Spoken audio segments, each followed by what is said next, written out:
Hey everyone, welcome back to my channel and welcome to day 6 of this 50-day UC and collaboration sprint.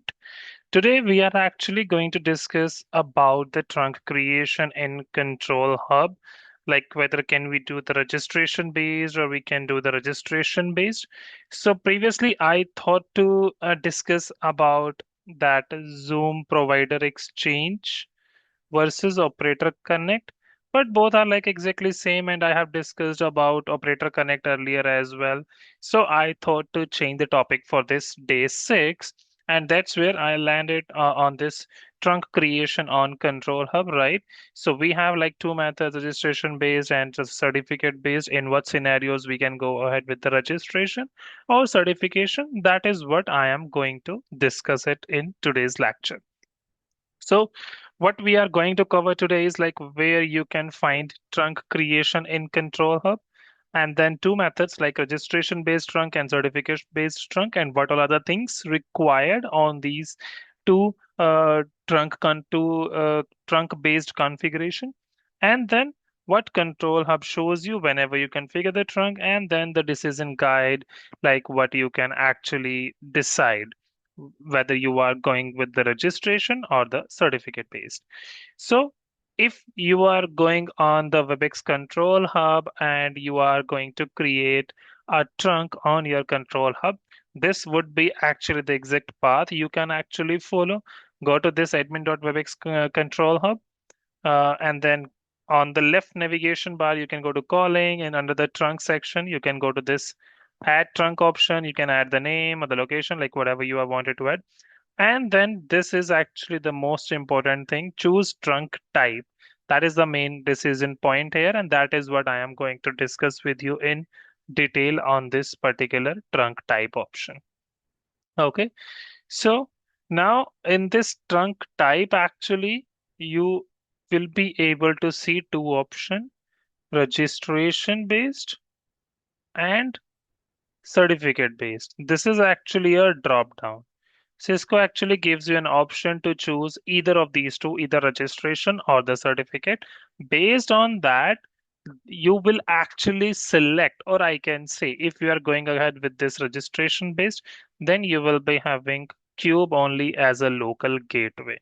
Because registration based, you can only use it on the Cube.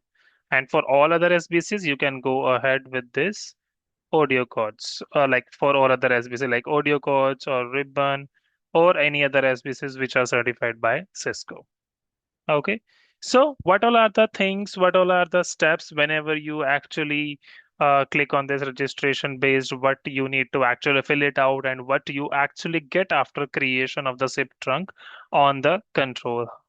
So when you create this registration based trunk on the control hub, what you will get at the end, you will get outbound proxy, you will get SIP registrar, you will get username, and you will get the password as well, so that you can actually add these details on your cube whenever you are actually going to configure it, right? What it says, registration based step by step method. First, you are going to choose registration based trunk. That is what you will get it in the drop down in the, I'm sorry, drop down in the control hub.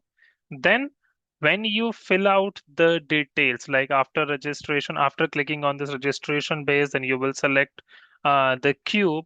Then after submitting it, it will give you all these four things: the credentials, outbound proxy, registrar, username, and password.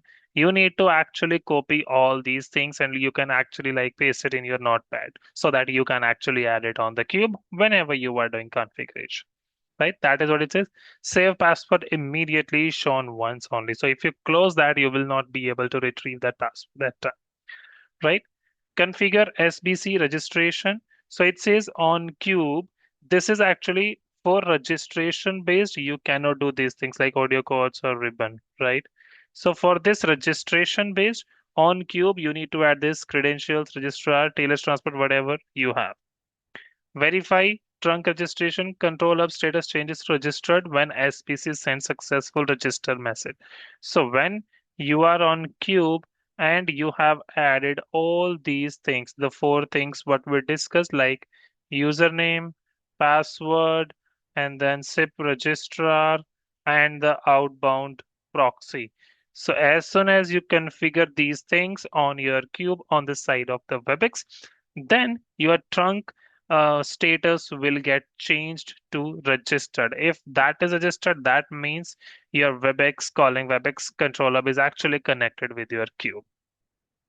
Test a call, yeah, you can make an outbound PSTN call, check SBC zip trace for invite routing through the registered track. So this registration based is, I can say, pretty easy.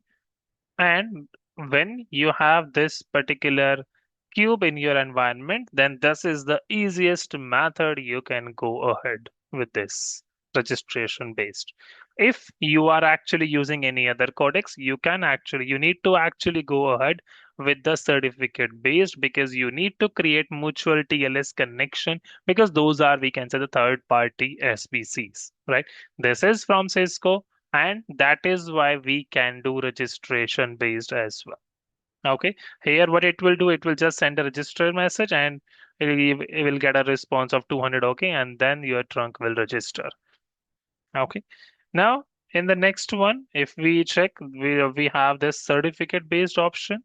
So in this certificate based, first you on from the drop down, you actually need to choose this particular certificate based option, and then you have an options to add few things. As soon as you choose certificate based, then you need to choose the SBC again from the drop down list. You can actually either choose audio codes or ribbon or any other SBC who are like, which are certified by Cisco.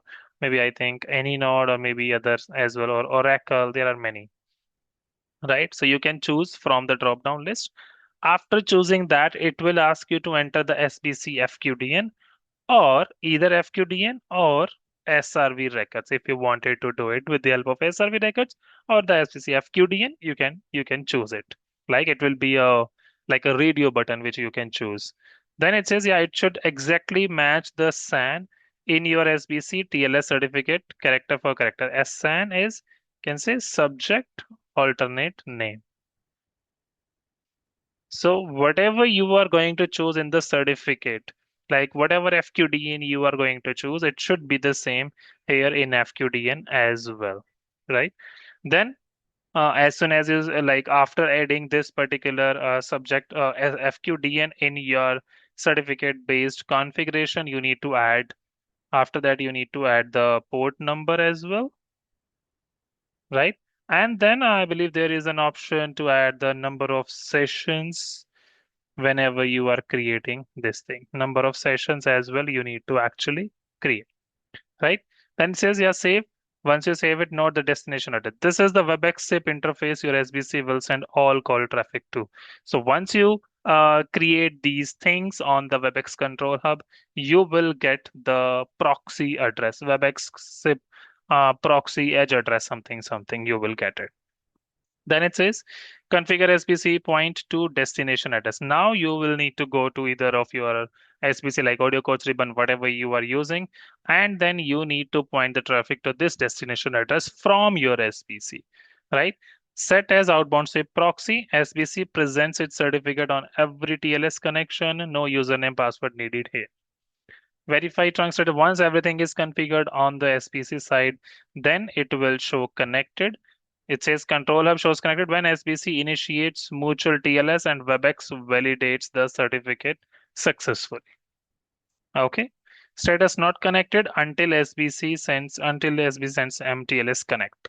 Okay. So control hub will give you a destination address, SBC, FQD, and whatever you put. No credentials. Mutual TLS is the authentication or authorization, you can say. Certificate requirements for trunk to come up. This is actually the most important thing for this certificate things as well. So it says these are exact. Get anyone wrong and the trunk says not connected. So first, publicly trusted CA, right? That means it says Webex does not accept self-signed or private CA certificates. You need to actually use DigiCert or Let's Encrypt, Sectigo, Intra. These are the publicly trusted certification authorities through which you can actually get your certificate assigned. You can actually get your signed certificate. What you will do actually, you will create a CSR. In the CSR, you will add common name, subject alternate name, and all other details like country, origin, city, state, whatever you can actually add in the certificate signing request whenever you are creating it. Once you get that particular CSR, you will submit it to the certification authority, and that certification authority will give you signed certificates, right? And on those signed certificates, what you will get in the signed certificate, you will get identity, or I can say identity or server certificates, or if there is any intermediate, you will get the intermediate certificate as well. And if there is any other certificate, not any other, you will even get this root or bundle certificate as well. So these all are the certificates you will receive from your certification authority. Right? That is what says FQDN in SAN field. Whatever I discussed here, FQDN enter must be in the SBC's SAN name, not just the common name. Exact FQDN match, full certificate chain you will receive. That is what I discussed. And if wrong, it says yeah, self-signed or internal CA TLS handshake will fail immediately if you are using self-signed or internal CA certificate. Yeah, and then in the FQDN in SAN, no SAN field or wrong FQDN in SAN, certificate validation will reject. Or if you are using a different FQDN, like it's a mismatch sbc.company.com, and here it says uppercase sbc.company.com, it's a mismatch, your trunk will show down. Missing intermediate certificate, chain validation will fail as well. So your certificate will actually play an important role here. Then it says what control hub shows after creation. Yes.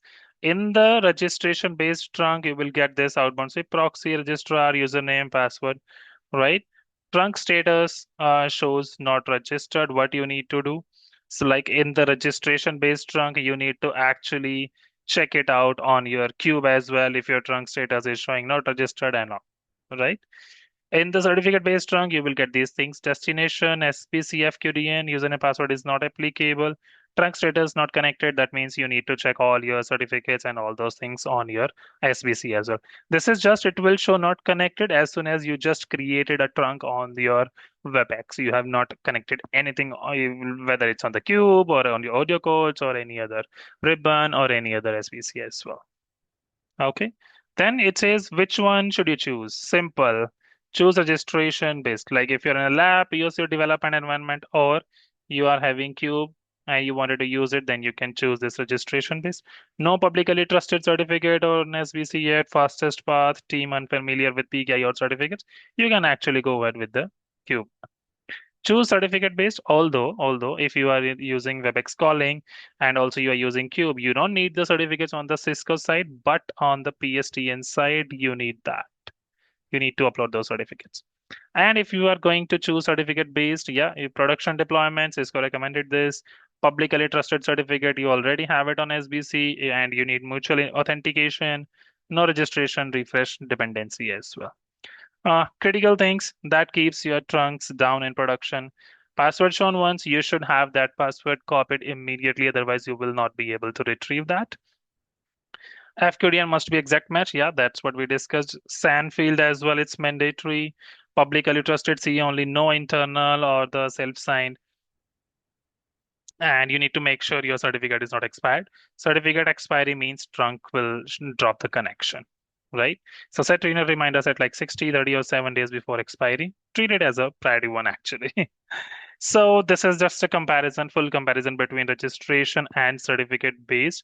You can actually check it out in the certificate based main important things: mutual TLS authentication and TLS client cert on SBC, publicly trusted must match certificates, and it is Cisco recommended as well.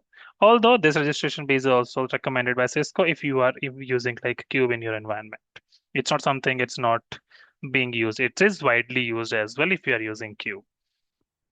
Yeah, authentication method, you will be having SIP credentials, outbound proxy plus credentials, SIP registration, and yeah, you will be having username and the password as well. Okay.